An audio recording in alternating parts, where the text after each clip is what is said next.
What's going on, guys? We're back with another update on what we have going on at the shop right now.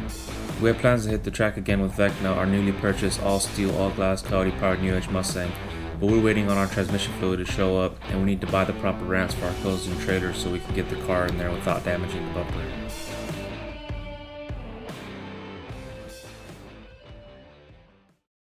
We ran over to my dad's property to pick up our small open trailer. It's much easier to use in town and if we are just moving cars around, which is what we plan to do today. I haven't talked too much about my street car, but it's almost never running, and that's by choice.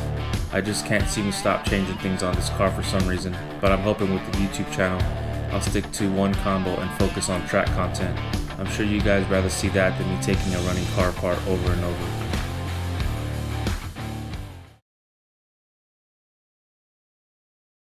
It's a 1979 Malibu that my dad bought me when I was 15 years old. It started out as a bone stock 287 cubic inch V8 with full interior. I drove it that way to high school with a set of drag stars and cut coil springs to give it that perfect ride height. I ended up getting a job at Kroger, and my dad told me he would match whatever I could save up, and we would build a motor that could at the very least get out of its own way. Using a short block from a 1970 Chevy half-ton truck, spare parts from my dad's shop, and some help from Craigslist, a fairly stout combo was constructed. It'd be the first car I ever took down the track, and that's about all I needed to be where I am today and have the passion for spending an insane amount of money for only a couple seconds of gratification. We ended up going to low 12 on motor and 1050 at 124 with 150 a shot of nitrous. From there we put a 406 small block Chevrolet with nitrous and did mostly 8th mile racing. We mustered, I believe, a 640 with that combo until we got the LS bug.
We started out with a Gen 3 5.3 short block, proper valve train, small camshaft, and a cast S475 T6 frame turbo. We went low 10s foot braking in since we didn't have a trans brake in our budget turbo 350. Sounds slow, but at the time it was fairly quick, and we even got kicked out of the track for not having the proper safety equipment.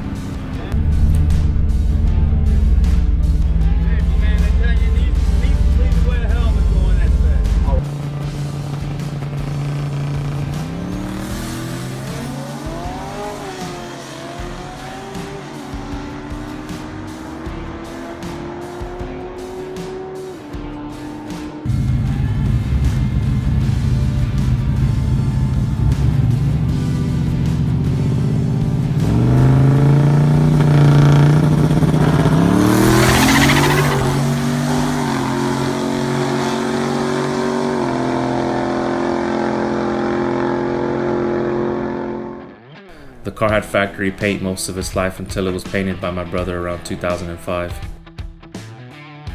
Shortly after, the motor hydro locked due to a meth nozzle leaking methanol back into the engine. A couple of LS motors later and a couple of turbo kit revisions later, this is where the car stands. The motor consists of an all aluminum 5.3 LSA crankshaft, Molnar power adder rods, BTR 380 bore pistons, stage 4 BTR cam, and the proper valve train for 8,500 RPM shifts. We now run a FTI 169 first power glide with a Hughes bolt together converter. The recent stage of this build was adding the power glide in an effort to reduce some starting line ratio and hopefully prevent it from ever doing a wheelie again. TBM brakes, carbon drive shaft, M&M air shifter, Carboa FX1 seats reupholstered to match the interior, and we also narrowed the rear end and upgraded to a strange aluminum center section. We did most of this in an attempt to drop more weight. I won't give away the car's weight, but I think people will be surprised at the weight. Today we are removing the already sold twin turbo hot side and dropping the car off at my buddy Josh's house. He's going to be building the new single hot side kit, which will utilize a pair of BS Racing's latest 50mm wastegates, stainless turbo headers, and a TDI 94-104 turbo.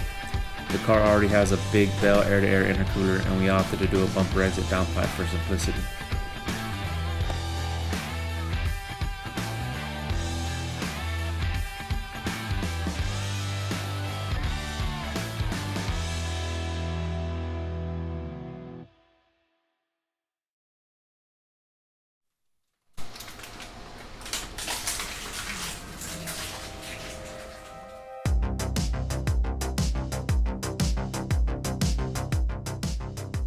If you watched the previous video, I had picked up my Dart 388 from my engine builder that I had planned to put in my Malibu paired with a Forced Inductions No Time 98.